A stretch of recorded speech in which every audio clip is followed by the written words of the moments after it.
1장. 왜 나는 화를 내면 죄책감이 들까? 솔직히 말해서 당신은 요즘 언제 마지막으로 제대로 화내봤나요? 나 너무 열받아. 라고 소리치거나 책상을 내리쳤다는 말이 아니에요. 그냥 마음 깊숙한 데서 올라오는 분노를 있는 그대로 꺼내놓은 적 언제 있었는지 기억나세요? 우리는 늘 참습니다. 화를 내면 예민하다, 지가 왜 저래, 성격 나쁘다는 말 듣기 십상이에요. 그래서 혼자 끙끙 앓고 밤에 이불 속에서 수십 번 말싸움을 리허설하죠. 그때 그냥 한마디라도 했어야 했는데 왜 또 참았을까? 그런데 왜 우리는 그렇게 참을까요? 화내는 나를 나도 싫어하니까. 화내고 나면 미안해지고 내가 뭔가 더 나쁜 사람처럼 느껴지니까. 그걸 견디기 싫어서 그냥 참고 넘겨버리는 거예요. 그렇게 쌓이고 쌓이다 보면 나중엔 화가 아니라 무기력이 되어버립니다. 화도 못 내는 사람이 돼요. 그게 제일 무섭죠. 웃고 있는데 마음은 엉망이고 괜찮아라고 말하면서 속은 끓고 있고 눈물도 안 나는 날들이 반복됩니다. 그리고 주변 사람은 말하죠. 넌 성격이 원래 착하잖아. 그래도 너는 늘 참고 넘기더라. 그 말이 칭찬처럼 들릴까요? 사실은요, 그 말 들을 때마다 속에서 더 화가 납니다.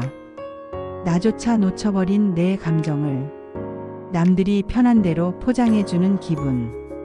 그런데 이쯤에서 한번 생각해봐요.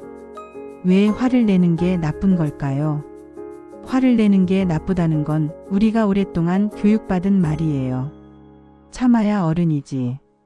화를 내면 지는 거야. 말이 곱지 않으면 내 인생도 그렇게 흘러. 근데 그 말 다 맞는 걸까요? 진짜 참는 게 이기는 걸까요? 내 안에 쌓인 분노가 나도 모르게 나를 망가뜨리는데. 2장.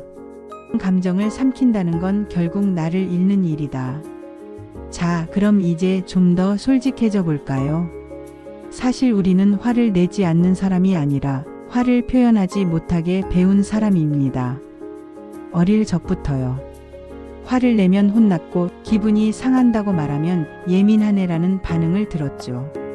그래서 우리는 감정을 삼키는 법부터 배웠어요. 어른이 되면 괜찮을 줄 알았어요. 내가 선택할 수 있고 말할 수 있고 나를 지킬 수 있을 줄 알았죠. 그런데 현실은 여전히 그냥 넘기자를 입에 달고 살아요. 그래도 내가 어른인데 분위기 깨지 말자. 그런 말로 스스로를 다독이죠. 그런데 말이에요. 그렇게 참아서 지금 더 괜찮아졌나요? 분위기를 지켰더니 내 마음이 더 편안해졌나요? 대부분은 아니에요. 속은 뒤집어져 있는데 겉으로는 웃는 게 반복되면 어느 순간부터는 내가 뭘 느끼는지도 모르게 돼요. 그건 정말 위험한 상태예요. 왜냐면 감정은 억누르면 사라지는 게 아니라 형태를 바꿔서 나옵니다. 화를 억누르면 우울이 되고 분노를 참으면 자책이 됩니다. 그때 왜 말 안 했지? 나는 왜 항상 이런 식이지? 결국 화는 밖이 아니라 나 자신에게로 향하게 돼요. 자기를 향한 화는요, 천천히 그리고 확실하게 사람을 무너뜨립니다. 그럼 이제 이런 질문을 던져봐야 해요. 어떻게 하면 건강하게 화를 낼 수 있을까? 폭발하듯 분노를 터뜨리는 게 아니라 내가 지금 화가 났다는 걸 인정하는 것부터 시작해요. 그거 의외로 잘 안 돼요. 나 지금 기분 나빠. 이 말 듣고 상처받았어. 그렇게 말하니까 무시당한 느낌이야. 이런 말들 입 밖으로 꺼내는 게 정말 어렵거든요. 왜냐고요? 우린 그런 말을 해본 적이 거의 없거든요. 특히 가까운 사람한테는 더 어렵죠. 그런데 꼭 아셔야 해요. 화를 내는 건 관계를 깨는 게 아니라 관계를 지키기 위한 행동일 수 있어요. 내 감정을 솔직하게 말하는 건 나를 지키는 최소한의 예의예요. 지금은 어색하더라도 말을 꺼내는 연습부터 해봐야 해요. 감정은 표현할수록 건강해지고 감정의 이름을 붙일수록 힘을 잃어요. 난 그냥 짜증나가 아니라 지금 무시당한 것 같아서 화가 나라고 말해보는 건 거기서부터 시작입니다. 3장. 화를 내는 사람이 오히려 오래가는 관계를 만든다. 화를 잘 낸다는 건 사실 관계를 더 잘 지킨다는 뜻입니다. 우리가 흔히 착각하는 게 있어요. 좋은 사람 화 안 내는 사람이라고 생각하는 거죠.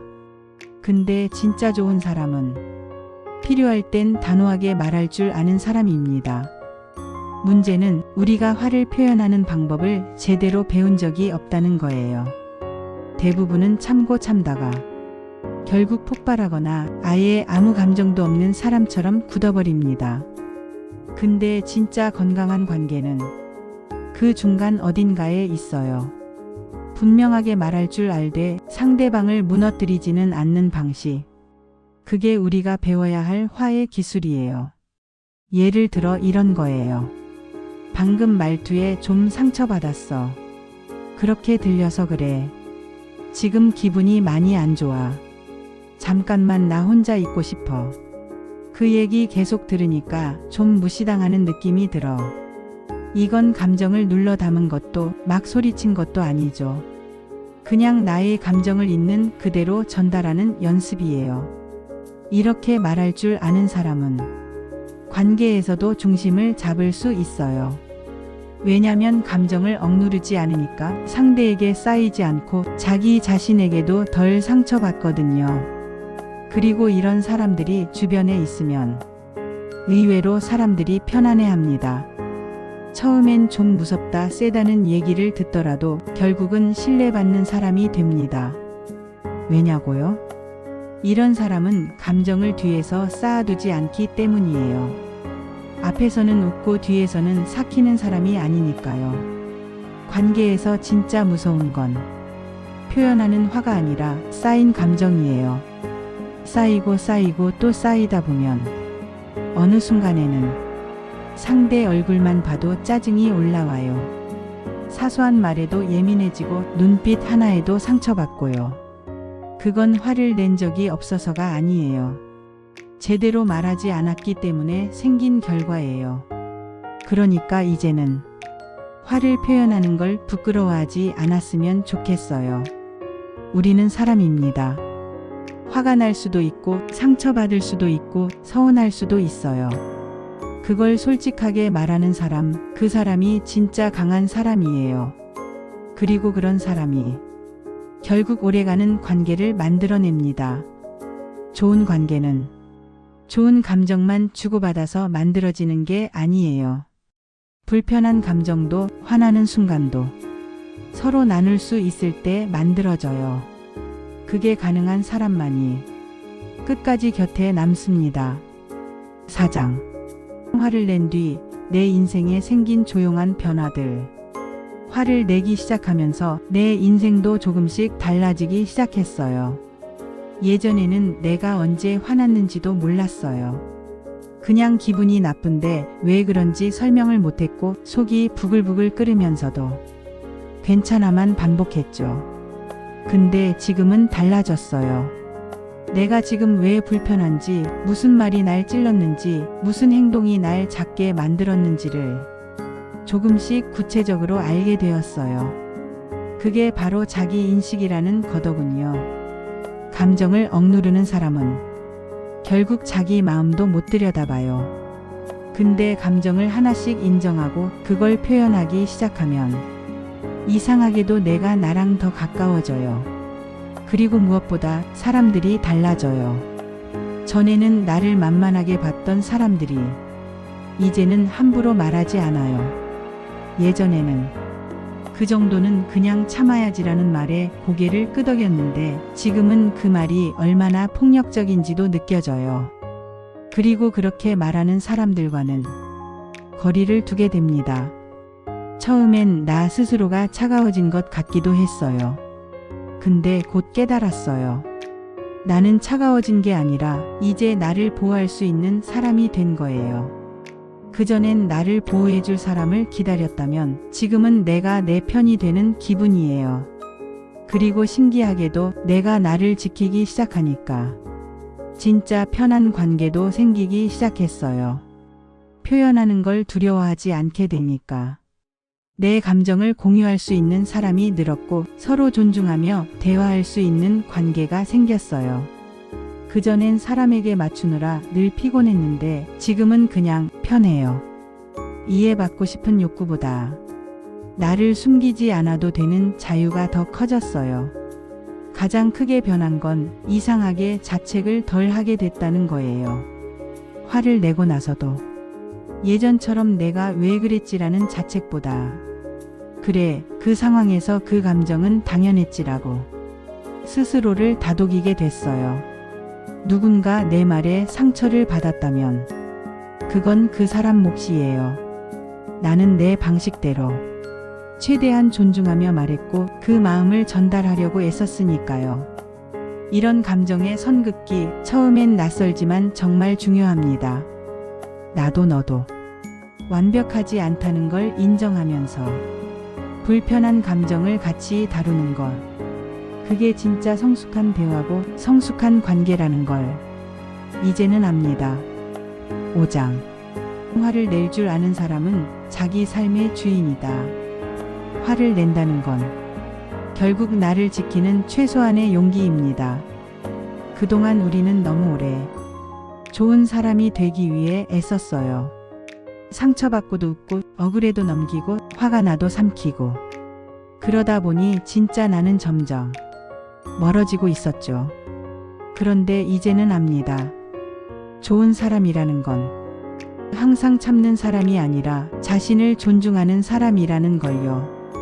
화를 낼 줄 아는 사람은 자기 마음을 소중히 여기는 사람이에요. 그 감정을 인정하고 그 감정을 표현하며 그 감정으로부터 배워가는 사람. 그런 사람은 조금씩 단단해집니다. 관계에 끌려다니는 게 아니라 관계의 중심을 잡고 자신의 경계를 만들 줄 아는 사람이 되는 거죠. 그리고 무엇보다 더 이상 감정을 두려워하지 않게 됩니다. 불편한 감정, 날카로운 감정, 겁나는 감정들도 그저 지나가는 감정일 뿐이라는 걸 알게 되니까요. 그래서 이제는 말해줘야 해요. 지금 그 말 나한테 상처였어요. 그 행동은 나를 무시한 것처럼 느껴졌어요. 그 자리는 내가 있어야 할 곳이 아니었어요. 그 말 한마디가 당신의 하루를, 당신의 마음을 달라지게 만들 수 있어요. 물론 처음에는 어려울 수 있어요. 거절당할까봐, 이기적으로 보일까봐, 혼자 남겨질까봐 무섭기도 하죠. 근데요, 당신의 마음을 계속 무시하면서 맺는 관계는 진짜 관계가 아닙니다. 그건 그냥 조심스러운 거래에 불과할지도 몰라요. 화내도 괜찮습니다. 감정이 있는 건 당연한 거고 그 감정을 표현하는 건 용기예요. 당신이 화를 낼 줄 아는 사람이 된다는 건 이제 더 이상 당신을 억누르지 않겠다는 선언입니다. 부드럽지만 단단한 사람. 조용하지만 명확한 사람. 그런 사람이 되는 길의 시작이 바로 감정 표현이에요. 마지막으로 이 말을 꼭 전하고 싶습니다. 화를 낼 줄 아는 사람은 결국 자기 삶의 주인이 되는 사람이다. 그리고 지금 이 이야기를 끝까지 들어주신 당신은 그 주인의 자리에 이미 한 발짝 다가선 사람입니다. 이제부터는 당신이 당신을 더 잘 지켜주기를 바랍니다.